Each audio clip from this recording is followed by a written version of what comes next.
Армысыз құрметті көрермен, 2024 жылғы 1 қаңтардан бастап Қазақстанда ұлттық қор балаларға бағдарламасы басталды. Осы бағдарламаның аясында Қазақстанның әр баласының жинақтаушы шотына қаржы аударылады.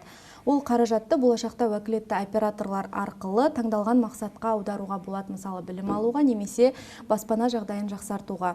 Осы маңызды әлеуметтік жобаның уәкілетті операторларының бірі Отбасы банк. Маңғыстау медианың 4 сұрақ жобасы Бүгін осы ұлттық қор балаларға жобасы бойынша уәкілетті оператор Отбасы банк қызметі туралы сұрақтарға жауап алады. Ол үшін студиямыздың бүгінгі арнайы қонағы Отбасы банк акционерлік қоғамы Маңғыстау облысының бизнесті дамыту бөлімінің басшысы Сармысова Гүлмира Арғынқызы. Гүлмира ханым, қош келдіңіз. Алғашқы сауалымызға көшсек. Жалпы ұлттық қор балаларға дегеніміз не және төлемдер қашан басталады, сол туралы айтып кетсеңіз. Сәлеметсіздер ма? Ұлттық қор балаларға деген жобасы бұл 2024 жылдың осы 1 тоқсанында басталатын жоба. Бұл оның арқасында 18 жасқа толмаған әрбір қазақстандық баланың арнаулы жинақталу шотында Қазақстандық Республикалық ұлттық қорының инвестициялық табысының 50% аударылып отыратын болады балаларға. Қаражат алдын ала шығаруға мүмкіндіксіз және кәмелетке толғанда ғана бала бұл ақшасын ала алатын болады. Келешекте бұл ақшаны екі мақсатқа ғана қолдануға болатын болады. Оның біреуі тұрғын үй жағдайын жақсарту үшін және оқу ақысын төлеу үшін ғана болатын болады. Бұл ақшаны мерзімімен бұрын алу және шығару немесе басқа да жаңағы қалауы бойынша қолдануға мүмкіншілігі болмайтын болады. Бұйырса енді осы жылдың 1 тоқсанында деп отырық. Қаражатты Отбасы банк шотында сақтау жолдары қандай, ол үшін не істеу керек? Жалпы жаңағы айтып кеткенімде 18 жасқа толғаннан кейін әрбір азамат баламыз біздің банкте депозиттік шотын ашып, депозиттік шотына аударып, өзінің жаңағы оқу мақсатында образовательный депозит ашып, сол жаққа ғана аударып жинақтаса болады, немесе үй алам деп үй жаңағы сақтаса болады. Ол депозитін ашқаннан кейін жаңағы арнайы шотынан аударатын болады біздің депозитный шотқа. Содан кейін барып, өзі де өз тарапынан сол депозиттеріне толықтырып, енді бастапқы шотына енді көп ақша түспейді. Қазіргі мысалы 18 жыл, осы жылы 18 толатын балаларға жаңағы оқуға түскенде оқуын ақшасында төлейтін болады, немесе жаңағы 10 жылдың ішінде үй алып, соғанда жұмсауға болатын болады. Ол үшін арнайы платформа бар, Ол арнайы платформамыз осы 2 жылдықта ENPF отбасы.kz сайты ашылған болатын біздің платформамыз. Бұл платформаны біз осы пенсионный ақшаларды көп клиенттер алып біздің платформамызды білетін болады. Сол дәл осы платформа арқылы осы балалар арнайы шоттарынан өздерінің біздің банкте ашылған шоттарына аударуға мүмкіншіліктері болатын болады. Немесе сол біздің платформадан тікелей жаңағы оқуға төлейм десе де, үй алам десе де, сол платформа арқылы төлеуге мүмкіндіктері болатын болады. Осы жылдың 1 тоқсанында ENPF шотына ақша түсті баланың. Оны сіздің шотқа аудару үшін алдымен депозит аштырады. Сосын жаңағы арнайы платформаға кіріп өтініш толтырады. Барлығын сол азаматтың өзі жасайды. Арнайы өздерінің жаңағы қорда өзінің шоты тұрады, баланың сол жақта қанша ақшасы бар екені көрініп тұратын болады бөлінгеннен кейін 18 жасында. Содан кейін біздің банктен тағы да арнайы шот ашатын болады. Мына қордан шешу үшін ақшасын, содан кейін барып өзі бөлек депозит ашып, сол депозитке аудару керек болады. Барлық осы мен айтқан жаңағы аударымдарды осы платформа арқылы өткізуге болатын болады.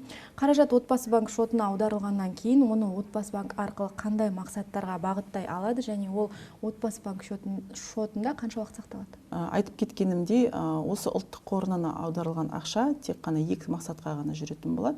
Ол жаңағы оқуын ақшасын төлеуге ғана, оқу ақшасын тек Қазақстан бойынша емес, шетелде оқыса да төлей алатын болады, және үй жағдайын жақсарту мәселесінде, немесе ипотекалық несиелесі болса, соны жабуға, немесе ипотекалық несиені рәсімдеуге, бастапқы жарна жинауға және депозит ашып, соған енді жинақтап мысалы будущем үй алуға болатын болады.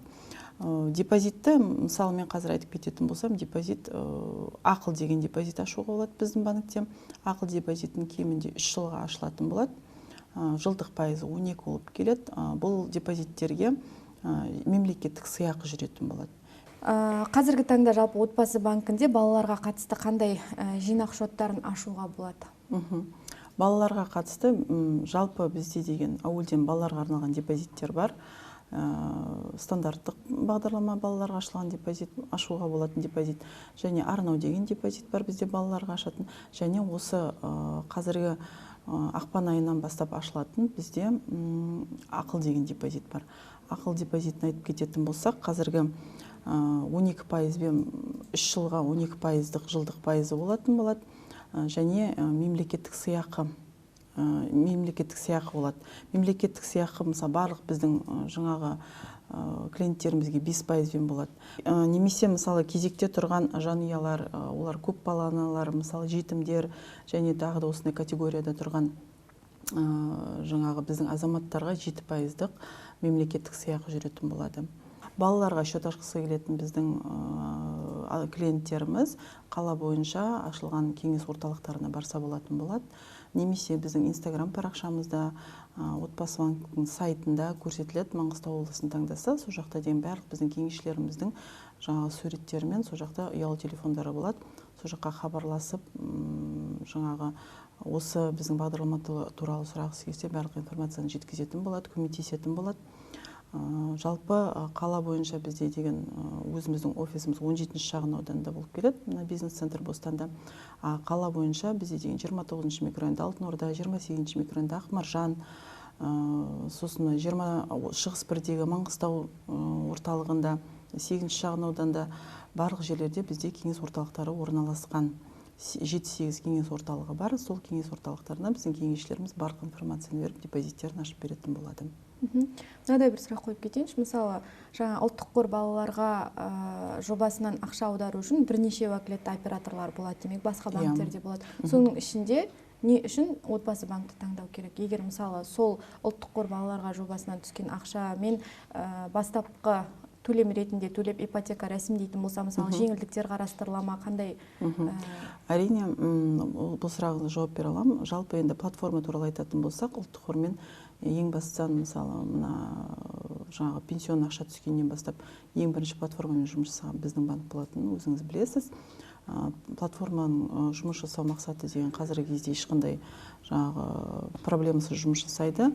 Біріншіден, екіншіден бізде деген ипотекалық несиелердің өте жақсы жаңағы мемлекеттік бағдарламалармен де білесіз, өз бағдарламалардан төмен пайыздық несиелер алуға болады.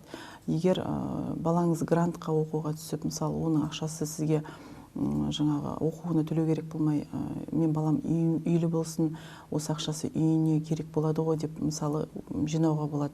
Ол өзі жаңағы стипендиясынан жинай ма, өзі тағы жұмыс жасап жинай ма, үстіне қосып сіз көмектесесіз де, ата-анасы ар жағында жаңағы алатын үйінің 50%-ын жинап, жаңағы төмен пайызбен үйлі болады.